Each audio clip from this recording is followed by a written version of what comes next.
మనకు third lesson వచ్చేసి 9th క్లాస్లో జంతు కణజాలాలు. మొక్కల కణజాలాల మాదిరిగానే జంతువులు కూడా రకరకాల కణజాలాలు ఉంటాయి. ఎముకలు కండరాల చలనం కోసం కొన్ని రకాల కణజాలాలు పనిచేస్తే మరికొన్ని ఇతర కణజాలాల మధ్య సంబంధాలు ఏర్పరచడానికి ఉపయోగపడతాయి. ఎముక కణాన్ని గమనించాలంటే మాంసం ముక్క నుంచి ఎముకను వేరు చేసి దాదాపు ఒక రాత్రంతా సజ్జల హైడ్రోక్లోరిక్ ఆమ్లంలో కానీ వెనిగర్లో కానీ నానబెట్టాలి. జంతువులో ప్రధానంగా 4 రకాల కణజాలాలు ఉంటాయి: ఉపకళ కణజాలం, సంయోజక కణజాలం, కండర కణజాలం, నాడీ కణజాలం. ఉపకళ కణజాలం ఇది జంతువుల లోపలి అవయవాల్ని బయట భాగాల్ని కప్పి ఉంచే కణజాలం. ఉపకళ కణజాలం ఎపిథీలియల్ టిష్యూ. ఎపి అనగా వెలుపల, థీలియం అనగా కణజాలం అని అర్థం. ఇది చర్మం పైన, నీటి కుహరంలో, రక్తనాళాలపైన, ఊపిరితిత్తుల్లో ఉన్న వాయుగోనుల్లో, వృక్కనాళాల్లో విస్తరించి ఉంటుంది. బల్లపరుపుగా పల్చని పొర కలిగి ఉన్న ఉపకళ కణజాలాన్ని శల్కల ఉపకళ అని అంటారు. ఇవి జీర్ణ వ్యవస్థలో ఉండే అన్నవాహిక, నోటి లోపలి పొరలు, రక్తనాళాలు, ఊపిరితిత్తుల్లో ఉండే వాయుగోనుల్లో ఈ కణజాలం ఉంటుంది. విచక్షణ త్వచం ద్వారా పదార్థాల రవాణా జరిగే అవయవాలు ఇవి తప్పక ఉంటాయి. చర్మంపై ఉన్న ఉపకళ కణజాలం అనేక వరుసలలో ఉంటుంది. ఈ రకపు కణజాలాన్ని స్తరిత ఉపకళ కణజాలం అంటారు. స్టేటెడ్ టిష్యూస్ అంటారు చర్మంపై ఉన్నదాన్ని. ఘనాకార ఉపకళ కణజాలాలు మూత్రనాళాల్లో కనిపిస్తాయి. ఇవి లాలాజల గ్రంథులు కూడా యాంత్రిక శక్తిని ఇవ్వడంలో సహాయపడతాయి. గ్రంథి కణజాలం కొన్నిసార్లు ఉపకళ కణజాలంలో కొంత భాగం లోపలికి ముడుచుకుపోతాయి. బాహుకణ కణజాలాలుగా ఏర్పడతాయి కాబట్టి వీటిని గ్రంథి ఉపకళ కణజాలం అంటారు. స్తంభాకార ఉపకళ కణజాలం కణాలు స్రవించే చోట, పోషణ జరిగే చోట ఉంటాయి. చర్మం కూడా ఒక రకమైన ఉపకళ కణజాలమే. చర్మం నుండే గోర్లు, రోమాలు, గిట్టలు, కొమ్ములు వంటి నిర్మాణాలు తయారవుతాయి. సరీసృపాల్లో పాములు, పులుసులు, ఈకలు కూడా ఈ కణజాలాల నుండి తయారవుతాయి. ఇవన్నీ రూపాంతరం చెందిన ఉపకళ కణజాలాలే. రెండవది వచ్చేసి సంయోజక కణజాలం. కొన్ని కణజాలాలు అవయవాల్ని, కండరాలను కలిపి ఉంచుతాయి. ఇటువంటి కణజాలాలని సంయోజక కణజాలాలు అంటారు. సంయోజక కణజాలం ఇతర కణజాలాలను, అంగాలను కలిపి ఉంచుతుంది. శరీరంలోని వివిధ అంతర్భాగాలకు దృఢంగా చట్రంలో నిలిచి కావలసిన ఆధారాన్ని సమకూరుస్తుంది. ఈ కణజాలాలు ఒక కణజాలం నుండి వేరొక కణజాలానికి పదార్థాల రవాణాలో కూడా కీలక పాత్ర పోషిస్తాయి. ఏరియోలర్ కణజాలం ఇదొక సంధాయక కణజాలం. ఇది వివిధ కణజాలాల్ని కలుపుతుంది. ఇది అవయవాల్ని వాటి యొక్క స్థానాల్లో ఉంచుటకు తోడ్పడుతుంది. ఈ కణజాలాలను ఫైబ్రోబ్లాస్ట్ అని అంటారు. ఈ కణాలు తంతు పదార్థాన్ని స్రవిస్తాయి. ఇవి గాయాలైనప్పుడు గాయపడిన కణజాలం తిరిగి ఏర్పడడంలో తోడ్పడుతుంది. ఎడిపోస్ కణజాలం అంటే కొవ్వు పదార్థాన్ని నిల్వ చేసే కణజాలాన్ని ఎడిపోస్ కణజాలం అంటారు. ఇది ఒక సంయోజక కణజాలము. ఈ కణజాలం కొవ్వు కణాలతో నిండి ఉంటుంది. శరీరం నుండి వేడి బయటకు పోకుండా ఈ కణాలు ఉష్ణ నిరోధకంగా పనిచేస్తాయి. ఎముక అంటే బోన్. ఎముక ఇంకొక రకమైన సంయోజక కణజాలం. ఇవి శరీరానికి ఆకారాన్ని ఇవ్వడంలో సహాయపడతాయి. అనేక సకశేరుకాలలో ఇవి అంతర్ అస్థిపంజరంలో ఒక ముఖ్య పదార్థంగా ఉంటాయి. ఎముక కాల్షియం ఫాస్ఫేట్, కాల్షియం కార్బోనేట్లతో ఏర్పడి ఉంటుంది. ఈ లవణాలని ఎముక కణాలు స్రవిస్తాయి. ఈ కణాలు ఎముక మధ్య ఖాళీ ప్రాంతంలోని అస్థి మధ్యలో ఉంటాయి. మృదులాస్థి వేరొక విధమైన సంయోజక కణజాలం. ఎముకలు కలిసే ప్రదేశాల్లో పక్కటెముకల చివర, నాసికాగ్రం, చివరిదొప్ప, వాయునాళంలోనూ మృదులాస్థి కణజాలాలు ఉంటాయి. అనేక సకశేరుక జీవుల పిండ దశలో ఎముకలు ఉండవు. వీటిలో మృదులాస్థి కణజాలం మాత్రమే ఉంటుంది. సొరచేప వంటి చేపల్లో అంతర్ అస్థిపంజరం మొత్తం మృదులాస్థిచే నిర్మితమై ఉంటుంది. మృదులాస్థి దృఢంగా ఉన్నప్పటికీ ఎముక అంత దృఢంగా ఉండదు. లిగమెంట్ లేదా సంధి జలబంధనం ఇది మరి ఒక సంయోజక కణజాలం. ఇది ఎముకల్ని సంధి తలాలతో కలిపి ఉంచును.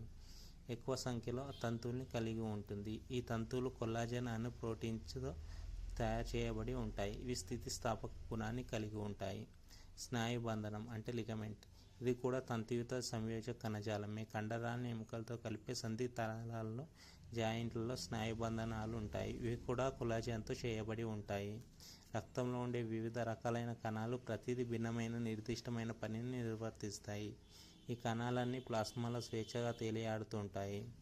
కణ బాహ్య ప్రదేశం ద్రవ ప్లాస్మాతో నింపబడి ఉంటుంది. అందుచేత రక్తం ద్రవ రూపంలో ఉంటుంది. రక్తం సంధాయక కణజాలం అయినప్పటికీ రక్తంలో తంతువులు ఉండవు. రక్తం కూడా ఒక రకమైన కణజాలం. రక్తనాళాల్లో శరీరం మొత్తం ప్రవహించేరని ద్రవమే రక్తం. రక్తం ఒక సందాయ కణజాలమే. రక్తం ఆరోగ్య పరీక్షల్లో ముఖ్యమైనది. గుండె 24 గంటల్లో 36,000 లీటర్ల రక్తాన్ని 20,000 కిలోమీటర్ల దూరం పంపు చేస్తుంది. రక్తం ఎరుపు రంగులో ఉండే ద్రవరూప కణజాలం. బొద్దింకలో తెల్లగా ఉంటే నత్త రక్తం వచ్చేసి నీలంగా ఉంటుంది. ఒక ప్రౌఢ మానవుని శరీరంలో 5 లీటర్ల రక్తం ఉంటుంది. రక్తంలో ఒక అంశమైన ప్లాస్మాలో ఎక్కువ శాతం నీరే ఉంటుంది. నీటితో పాటు ఇందులో గ్లూకోజ్, ఎమినో యాసిడ్ల వంటి రకరకాల పోషకాలు కూడా ఉంటాయి. రక్తం గడ్డకట్టడానికి అవసరమైన అనేక కారకాలు కూడా ప్లాస్మాలో ఉంటాయి.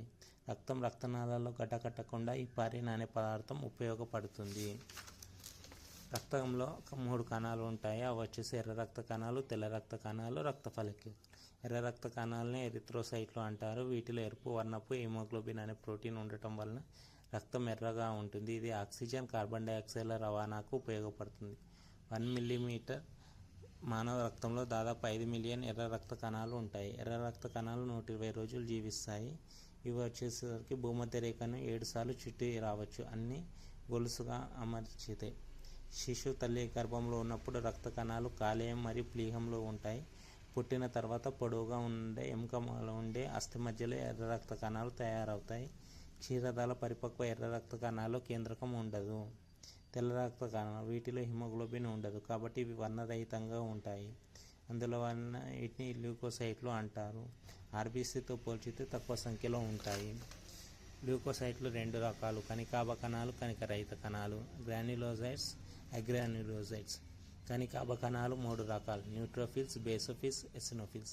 ఇవి రక్తంలోకి ప్రవేశించిన సూక్ష్మజీవుల్ని ఎదుర్కొని నాశనం చేస్తాయి. కొన్ని డబ్ల్యూబీసీ శరీరంలోకి ప్రవేశించిన సూక్ష్మజీవుల్ని చంపడంలో తమ జీవితాన్ని త్యాగం చేస్తాయి. ఈ యుద్ధంలో చనిపోయిన తెల్ల రక్త కణాలే చీము రూపంలో గాయం నుండి బయటకు విసర్జించబడతాయి.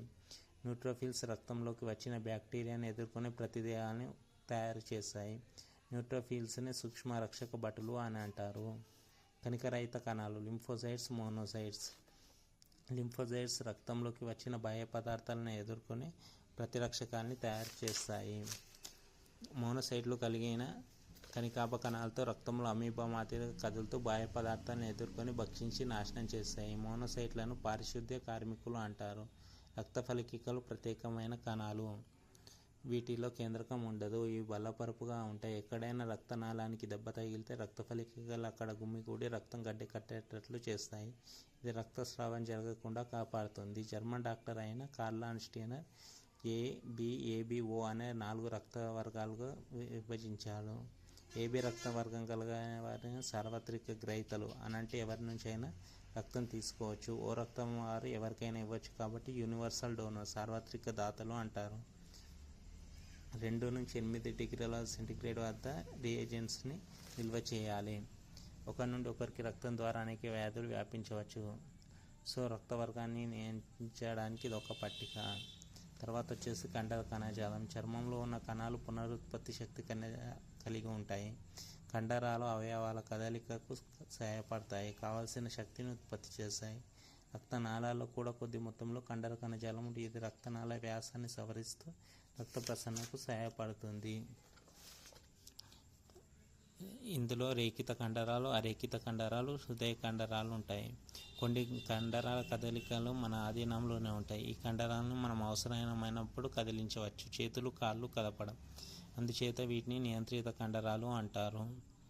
వీటిని అస్థికండర కణజాలం అని కూడా అంటారు. ఇవి అస్థిపంజరంలోని ఎముకలుగా అతికి ఉండి కదలికకు కారణమవుతాయి. ఇవి పొడవుగా అనేక అడ్డుచారాన్ని కలిగి ఉంటాయి కనుక దీన్ని రేఖిత కండరం అని కూడా పిలుస్తారు. ప్రతి కండరం అనేక పొడవైన సన్నటి శాఖాయుతమైన తంతువుల్ని పోలిన కణాన్ని కలిగి ఉంటుంది. అరేఖిత కండరాలు వచ్చేసి కొన్ని కండరాలను మన ఇష్టానుసారం ప్రారంభించడం, ఆపివేయడం. వీటిని అనియంత్రిత కండరాలు అంటారు. కనుపాప కండరాలు, నునుపు కండరాలు పొడవుగా సాగదీయబడి కదురు ఆకారంలో ఉంటాయి.